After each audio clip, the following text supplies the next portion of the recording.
Hi, welcome to this video where I will show you how to install Oberlo on Shopify. So let's get started. First of all, log in into your Shopify store and then open your Shopify dashboard.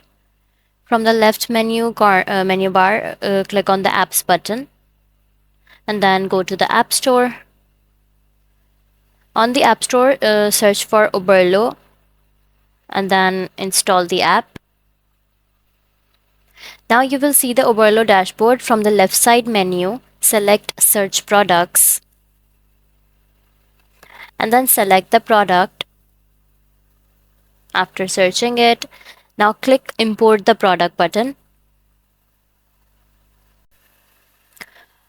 After that, click on the Import List button from the left menu bar. And then on the Change Title bar, you can change the title according to your preference. And after changing the title, click on the Import to Store button.